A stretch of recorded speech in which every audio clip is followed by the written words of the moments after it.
একটা অর্থনীতি যেটা নিয়ে আপনি একটু আগেও আলোচনা করছিলেন, আরেকটা হলো আমাদের জাতীয় স্বার্থ, সাব্বির ভাই যেটা বলছিলেন, আরেকটা হলো যে রেগুলার ডিপ্লোম্যাটিক যে এনগেজমেন্ট, প্রোটোকল বলি আর ডিপ্লোম্যাটিক এনগেজমেন্ট বলি, তিনটা জায়গায় আমি মনে করি কিন্তু আমাদের ডিপ্লোম্যাটিক যে রিলেশনশিপ, অবভিয়াসলি এটা আমাদের তো মূলনীতি হলো যে friendship to all, malice two নান, এবং আমরা চাইবো, এবং এটা প্রফেসর ইউনুসও বলেছেন, যে আমরা ভারত সহ দক্ষিণ এশিয়া প্লাস সব দেশের সাথে একটা গঠনমূলক সম্পর্ক চাই, এবং ভারত আমাদের গুরুত্বপূর্ণ প্রতিবেশী, তাদের সাথেও আমরা একটা গঠনমূলক সম্পর্ক চাই।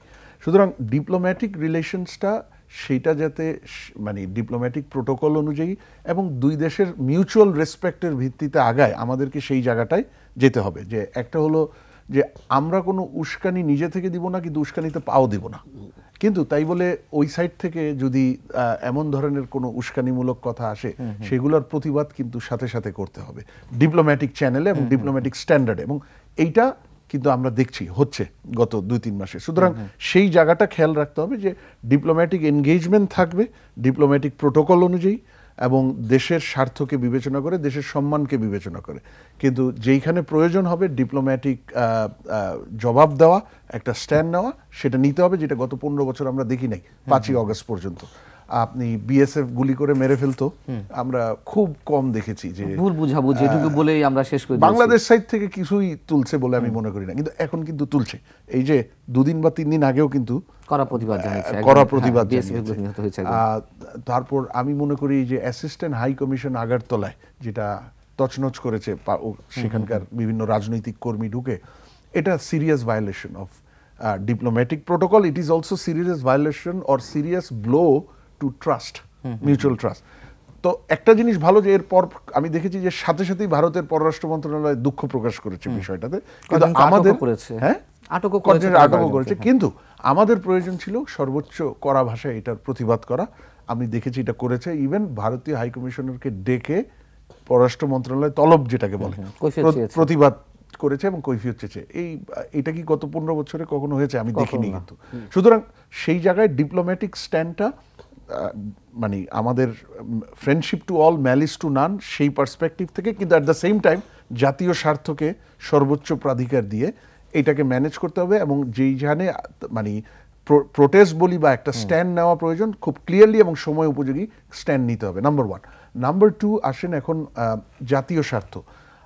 এই যে একটু আগে সাব্বির ভাই বলছিলেন ট্রানজিটের কথা, এটা একটা গ্রেট এক্সাম্পল যে 2009 থেকে এই 5ই অগস্ট পর্যন্ত আমরা ইন্ডিয়ার সাথে আমাদের যে নেগোসিয়েশনস বা এনগেজমেন্ট, বিভিন্ন ধরনের বাইল্যাটারাল ট্রিটিস, বাইল্যাটারাল চুক্তি বা বিভিন্ন ইয়েতে আমরা আসলে কখনো স্ট্যান্ডই নেই, জাতীয় স্বার্থ চিন্তাই করি নাই। এই যে ট্রানজিট করতে গিয়ে আমরা যতটুকু জানি যে বাংলাদেশ এটা থেকে যে ট্যারিফ পাওয়ার কথা, বাংলাদেশ এটা কখনো চাই নাই ঠিক মতো। একমাত্র ওয়ালটন এসি দিচ্ছে 1 বছরের রিপ্লেসমেন্ট গ্যারান্টি। আমার কথা হলো ইন্ডিয়া দিবে নাকি দিবে না সেটা তো নেগোসিয়েশনের বিষয়, আর না দিলে আমি কি দিব সেটা আমার ঠিক করার বিষয়। কিন্তু আমরা যতটুকু জানতে পেরেছি, বিভিন্ন পত্রপত্রিকাও দেখেছি যে বাংলাদেশ এই স্ট্যান্ডটাই কখনো নেয় নাই যে আমার এই ট্রানজিট রিলেশনশিপটা উইন উইন করতে গেলে আমার এই পরিমাণ ট্যারিফ বা আর্থিক বেনিফিট হওয়া প্রয়োজন, 1। 2, এই যে এইখান থেকে চট্টগ্রাম বন্দর ব্যবহার করছে কিন্তু ভারত এখন, সেটা একটা বিরাট সুযোগ তাদের জন্য। মংলা পোর্টও ব্যবহার করতে যাচ্ছিল, মংলা পোর্টও ব্যবহার করতে যাচ্ছে। এখন আমার কথা হলো যে আমার যদি এক্সট্রা ক্যাপাসিটি থাকে, আমি সেই ক্যাপাসিটি ট্রানজিট দিতে ব্যবহার করতেই পারি, মাইনাস সেনসিটিভ গুডস, যেমন ধরেন আর্মস কি থাকা উচিত না থাকা উচিত না, আমরা ধরে নেব এটা সেনসিটিভ গুডস, এটা থাকা উচিত না, এগ্রিড ইয়ের মধ্যে।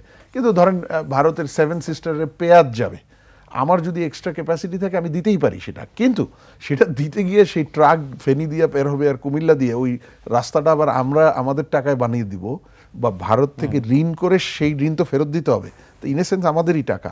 তো এই জিনিসটা তো আমাদেরই দুর্বলতা, আমি বলবো যে আমরা এই কখনো গাটস নিয়ে এই নেগোসিয়েশনগুলো করতে পারিনি, তাই না? কিন্তু আমি আশা করব এখন এই যে রিলেশনশিপ কিন্তু অনেক ধরনের চলতেই থাকবে, আমি ধরে নিব, বিশেষ করে অর্থনৈতিক রিলেশনশিপ, কিন্তু সেইখানে ন্যাশনাল ইন্টারেস্টটাকে হাইয়েস্ট প্রাধান্য দিতে হবে। আর অর্থনৈতিক রিলেশনশিপ এইটা কিন্তু আমি হুট করে বন্ধ করে দিলে কোনো দুই সাইডের কারোরই বেনিফিট হবে না। যেমন আমি দেখছিলাম যে